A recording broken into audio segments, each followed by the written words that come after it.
Halloween est un jour férié célébré chaque année le 31 octobre. La tradition trouve son origine dans l'ancienne fête celtique de Samhain, lorsque les gens allumaient des feux de joie et portaient des costumes pour éloigner les fantômes. Au 8e siècle, le pape Grégoire III a désigné le 1er novembre comme un moment pour honorer tous les saints. Aussitôt, la Toussaint a incorporé certaines des traditions de Samhain. La veille au soir était connue sous le nom de Halloween et plus tard Halloween. Au fil du temps, l'Halloween s'est transformé en une journée d'activités telles que des tours ou des friandises, la sculpture de jack-o'-lanterne, des rassemblements festifs, l'enfilage de costumes et la consommation de friandises.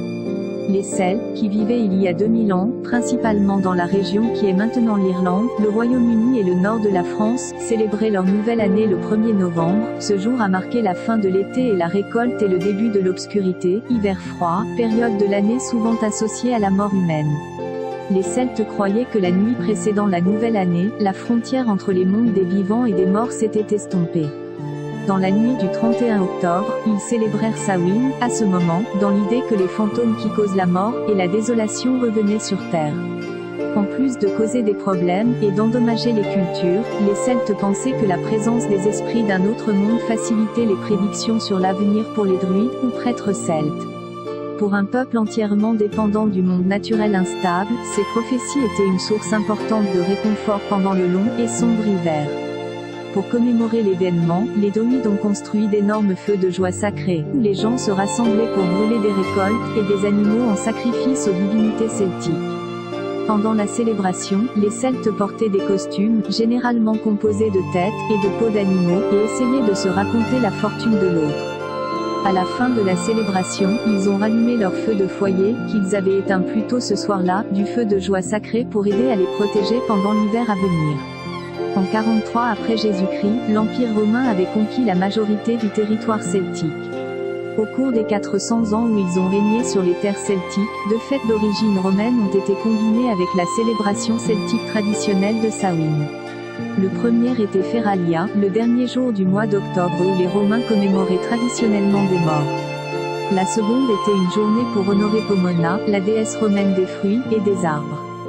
Le symbole de Pomona est la pomme, et l'incorporation de cette célébration dans Samhain explique probablement la tradition de bobine pour les pommes qui est pratiquée aujourd'hui à Halloween. Le 13 mai 609 après Jésus-Christ, le pape Boniface IV a consacré le Panthéon à Rome en l'honneur de tous les martyrs chrétiens, et la fête catholique de la journée de tous les martyrs a été établie dans l'Église occidentale. Le pape Grégoire III a ensuite élargi le festival pour inclure tous les saints ainsi que tous les martyrs, et a déplacé l'observance du 13 mai au 1er novembre. Au IXe siècle, l'influence du christianisme s'était répandue dans les terres celtiques, où elle s'est progressivement mélangée, et a supplanté les anciens rites celtiques. 1000 ans après Jésus-Christ, l'Église a fait du 2 novembre la journée de toutes les âmes, une journée pour honorer les morts. Il est largement admis aujourd'hui que l'Église tentait de remplacer la fête celtique des morts par une fête connexe sanctionnée par l'Église. La journée de toutes les âmes a été célébrée de la même manière que Samhain, avec de grands feux de joie, des défilés et des costumes de saints, d'anges et de démons. La célébration de la Toussaint était également appelée Olalos ou Olalomas, en anglais Allolomes signifiant Toussaint, et la nuit précédente, la nuit traditionnelle de Samhain dans la religion celtique, a commencé à être appelée Olalosev et, finalement, Halloween. Voilà en quelques mots, l'origine de Halloween. Si vous avez aimé cette vidéo, n'hésitez pas de vous abonner, de aimer, de partager, et cliquer sur la cloche de notification. Merci.